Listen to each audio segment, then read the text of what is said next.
ఇంకొంచెం గట్టిగా చెప్పొచ్చు కదా, ఇంకొంచెం గట్టిగా చెప్పొచ్చు కదా. మంచిది ప్రియులారా, శ్రేష్టమైనటువంటి శుభదినములో మరొక దినము మీ అందరితో కలిసి దేవుని ఘనమైనటువంటి నామాన్ని స్తుతించడానికి, ఘనుడైనటువంటి ప్రభువును ఆరాధన చేయడానికి అల్పుడనైన నాకు ఘనుడైనటువంటి నా దేవుడిచ్చినటువంటి శ్రేష్టమైన సమయమును బట్టి మొదటిగా దేవాతి దేవునికి నేను కృతజ్ఞత స్తుతి స్తోత్రాలు చెల్లిస్తూ ఉన్నాను. అదేవిధంగా ప్రేమతో ఆహ్వానించినటువంటి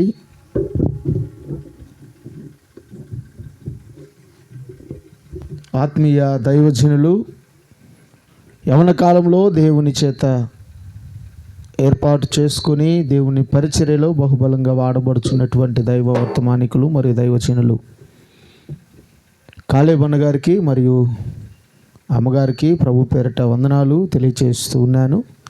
అదేవిధంగా వేదిక మీద ఉన్నటువంటి అభిషక్తులైనటువంటి దేవుని సేవకులకు నిన్నటి దినాన మరియు ఈ దినాన అద్భుతమైనటువంటి దేవుని వర్తమానాన్ని మన కొరకు దేవుని ఆత్మచేత ప్రేరేపించబడి దేవుని పనిలో విరివిగా వాడబడుతూ మన మధ్యకు దైవజనులను ప్రభు తీసుకొచ్చాడు.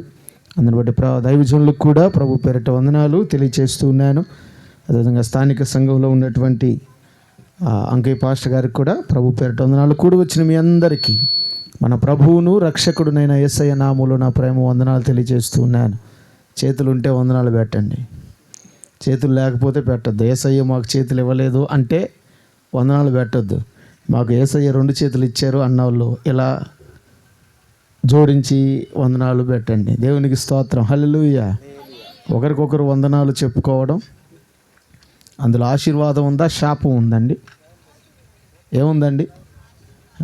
దేవుడు ఎంత గొప్పడో తెలుసా? ప్రతి చిన్న విషయంలో కూడా ఆశీర్వాదాన్ని దాచిపెట్టాడు మన కొరకు. చిన్న విషయంలో కూడా ఆశీర్వాదాన్ని దాచిపెట్టాడు. కానీ పొందుకోలేనటువంటి స్థితి మనలోనే ఉండిపోయింది. వందనాలు పెట్టమంటే పెట్టాం, కానీ దాంట్లో అద్భుతమైనటువంటి సంతోషం దాగి ఉంది. ఆ సంతోషాన్ని అనుభవించడానికి మనకు అర్హత లేదు కాబట్టి వందనాలు పెడితే వందనాలు పెట్టాం. దైవజనులు దారులు పోతున్నా సరే అయ్యగారు బాగున్నారా అంటారు, కానీ అయ్యగారు ప్రైజ్లాడ్ అయ్యగారు అని ఎప్పుడన్నా అన్నారా తల్లి? అన్నారా? దేవునికి స్తోత్రం చెబుదాం. హల్లెలూయా, హల్లెలూయా. ఈ సమయంలో కొన్ని పాటలు పాడుతూ ప్రభునామాన్ని స్తుతించి గణపరిచి ఆరాధన చేద్దాం. నిన్న దినాన కొన్ని పాటలు పాడాం. ఈ సమయంలో మరొక పాట పాడుతూ ప్రభువును ఆరాధన చేద్దాం.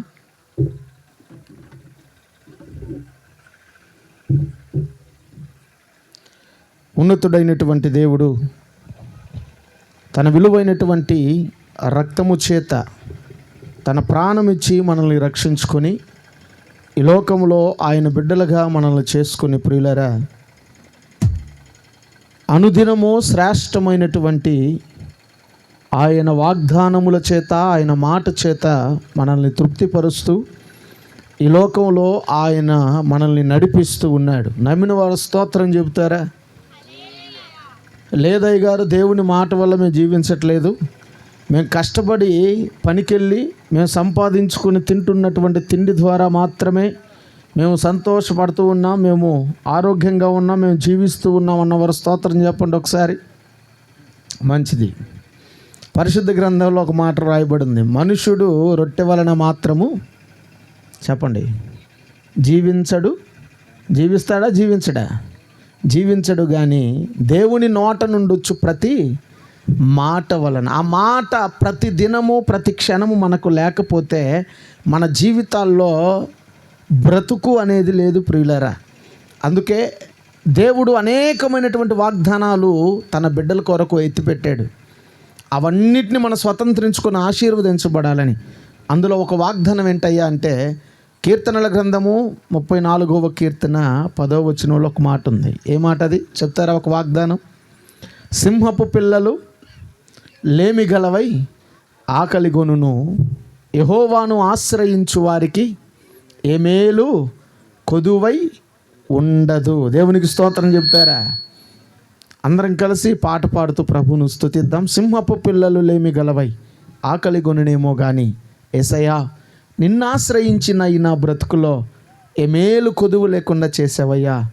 ఎందుకో తెలుసా, నీ కృప మాత్రం నాకుంటే చాలా. ఆ కృప ద్వారా సర్వమును సమస్తమును స్వతంత్రించుకోగలిగేటువంటి కృపను నాకు నీవు ఇచ్చావయ్యా.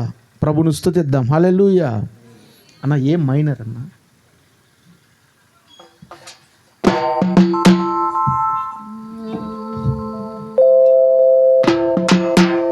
సింహపు పిల్లలు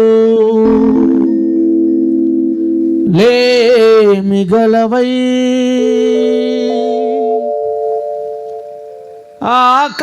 ఆకలిగొనునేమో గాని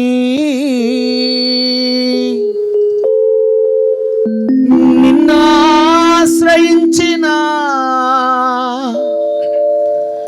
ఈ నా బ్రతుకులో ఏ మేలు కొదువలేదయా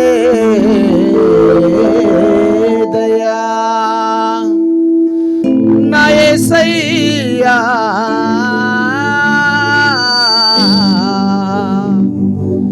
నీ కృప మాకు, నీ కృప నాకు చాలయా.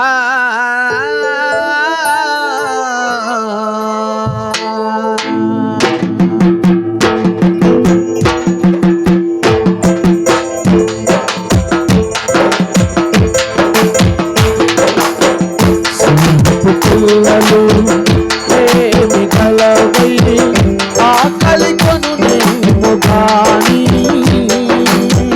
నిన్నాశ్రయించిన ఈ నా బ్రతుకులో మేలు కొదువలేదయా. నా యేసయ్యా నీ కృప మాకు చాలయా. మేలు కొదువలేదయా. నా యేసయ్యా నీ కృప మాకు చాలయా. సింహపు పిల్లలు లేమి కలవై ఆకలిగొనునేమో గాని నిన్నాశ్రయించిన ఈ నా బ్రతుకులో మేలు కొదువలేదయా. నా యేసయ్యా నీ కృప మాకు చాలయా. మేలు కొదువలేదయా. నా యేసయ్యా నీ కృప నాకు చాలయా.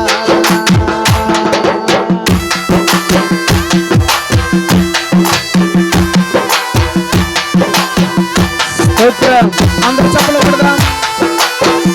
పిలిచితే పలికే దేవుడు, అందుకుంటే అందే దేవుడు, అలసిన మన బ్రతుకులకు సేద తీర్చేటువంటి దేవుడు.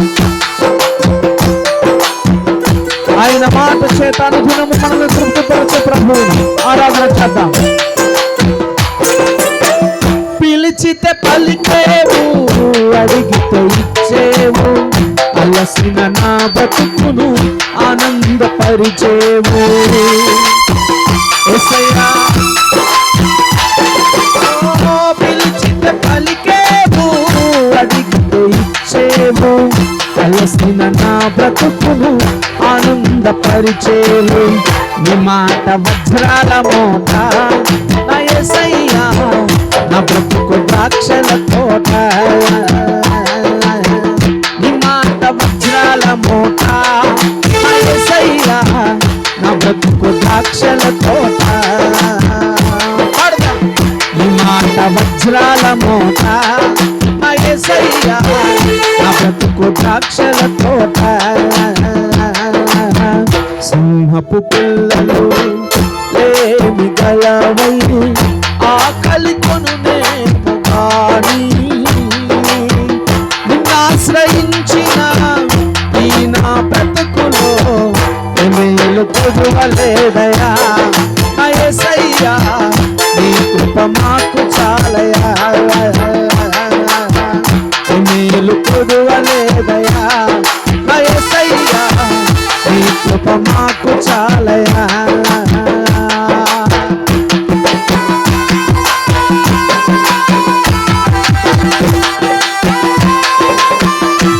నడక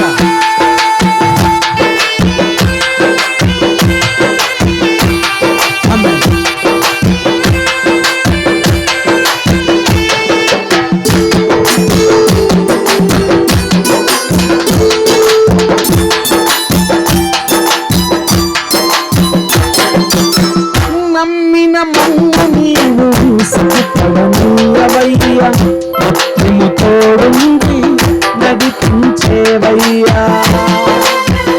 యేసయ్యా నమ్మిన మమ్ము నీవు సిగ్గుపడనీయవయ్యా, నిత్యము తోడుండి నడిపించేవయ్యా. నమ్మిన మమ్ము నీవు సిగ్గుపడనీయవయ్యా, నిత్యము తోడుండి నడిపించేవయ్యా. నా జీవ జలముల బూట యేసయ్యా, నీవే నా బంగారు కోట. నా జీవ జలముల బూట యేసయ్యా, నీవే నా బంగారు కోట. సింహపు పిల్లలు లేని కలవై ఆకలి కొనునేమో గాని, ఆశ్రయించిన ఈ నా బ్రతుకులో మేలు కొదువలేదయా. యేసయ్యా నీ కృప మాకు చాలయా, మేలు కొదువలేదయా.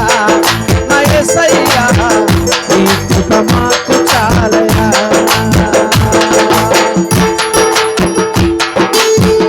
ఆకర్షణ పడదాం యేసు స్తోత్రమయ్యా.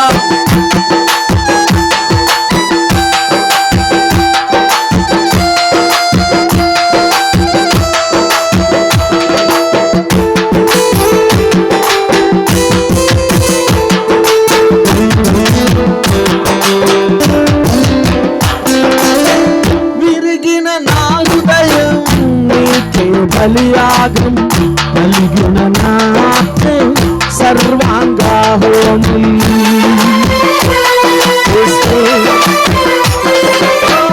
విరిగిన నా హృదయం నీకే బలియాగం, కలిగిన నాకే సర్వాంగా హోమం. నీవే నా ఆశ్రయ కోట, నా యేసయ్యా ఆశీర్వాదపు ఊట.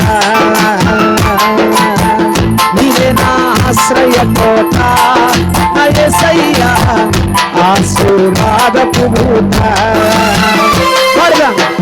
నీవే నా ఆశ్రయ కోట, నా యేసయ్యా ఆశీర్వాదపు ఊట. సింహపు పిల్లలు ఏమి కలవై ఆకలి కొనునేమో గాని,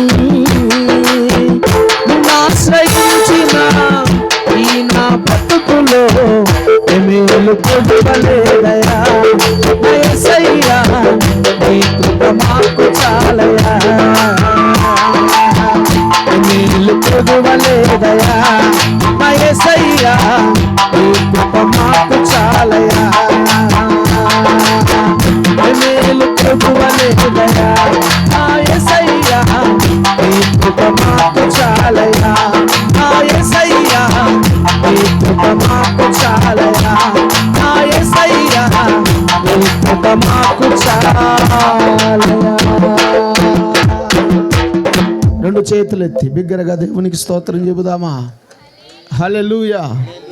ఈ లోకంలో ఏమున్నా ఏమి లేకపోయినా యేసయ్య కృప మనకు తోడుగా ఉంటే చాలదా? పౌలా నా కృప నీకుంటే చాలు, సర్వము సమస్తము ఆ కృపలో నేను దాచిపెట్టే నా కృపను పొందుకో. హల్లెలూయా. తరతరములకు నిలిచిపోయేటువంటి కృప. భూమి కంటే ఆకాశము ఎంత ఉన్నతంగా ఉందో అంతకంటే ఉన్నతమైనది, ఆకాశము కంటే ఎత్తైనది ఏంటి? జీవము కంటే ఉత్తమమైనది ఏంటి చెప్పనండి? యేసయ్య కృప. హల్లెలూయా, హల్లెలూయా. ఆ కృపతో మనల్ని రక్షించుకొని, ఆ కృప చేత మనల్ని ఆయన బిడ్డలుగా మార్చుకొని, ఆయన కృపతో ఆయనను స్తుతించే ధన్యతను భాగ్యాన్ని ఇచ్చినటువంటి ప్రభువుకు మరొకసారి రెండు చేతులెత్తి స్తోత్రం చెబుదామా బిగ్గరగా. హల్లెలూయా, హల్లెలూయా. మరొక పాట పాడుతూ ప్రభునామాన్ని స్తుతిద్దాం. ఏం మేజర్ ఒకసారి నీవే ఆధారము, నీవే ఆశ్రయము, నా ప్రాణము నీవయ్యా నా యేసయ్యా, నా జీవము నీదయ్యా నా మెస్సయ్యా. మనకు ఆధారమై ఉన్నటువంటి దేవుడు ఆయనే, మనకు ఆశ్రయమై ఉన్నటువంటి దేవుడు ఆయనే. అందుకే 91వ కీర్తన మనం జ్ఞాపకం చేసుకుంటూ ఉంటే, ఆయనే నాకు ఆశ్రయము, నా కోట, నేను నమ్ముకును నా దేవుడని, నేను నా దేవుడైన యెహోవాను గూర్చి నేను ఏం చేస్తున్నారు చెప్పండి. ఏం చేస్తున్నారు? చెప్తున్నారు? ఎవరికన్నా చెప్తున్నారా? ఇప్పుడు అందరం కలిసి పాడుతూ ప్రభువుని ఆరాధన చేద్దాం. నీవే ఆధారము, నీవే ఆశ్రయము అనండి ఒకసారి. ఇప్పుడు మీరు ఎట్ట అంటున్నారు తెలుసా? నేనేదో నీవే ఆధారం అని ఎస్ఐ గురించి అన్నాను. మీరు ఎట్ట చూస్తున్నారు తెలుసా? నాకు చెప్పినట్టు నీవే ఆధారము అంటున్నారు. అట్లొద్దే, యేసయ్య గురించి అందాం ఒకసారి గట్టిగా అందామా? నాతో కలిసి మాట్లాడండి. యేసయ్యే నా ఆధారము అనండి ఒకసారి. ఆధారము అన్నట్టుంది. ఆధారం అర్థమైందా? ఏ దారం? ఆధారం అని చెప్పండి. ఆధారం అని అబాకండి. అర్థమవుతుంది? కొంచెం గట్టిగా అంటే నాకు ఆధారం అన్నట్టు వినపడుతుంది. లేకపోతే మీరు స్లోగా అన్నారనుకోండి, ఎవరికి వినపడకుండా అన్నారనుకోండి, అప్పుడు ఎలా ఉంటుందో తెలుసా? వీళ్ళు ఏదో ఆధారం అంటున్నారు. ఏ దారం అండి? ఆధారాలు కాదు, మన ఆధారం, మనకున్నటువంటి సమస్తము యేసయ్యే. హల్లెలూయా. మన ఈ మధ్య ఒక మీటింగ్స్కి వెళ్ళాం మైలవరం దగ్గర. అక్కడ సేవకులు ఒక మాట చెప్తున్నారు. ఏమంటున్నారంటే, చిత్రం నుంచి ఫినిహాస్ అయ్య గారని మా డాడీ, ఆయన వస్తూ ఆయన ఒక మాట అంటూ ఉన్నాడు.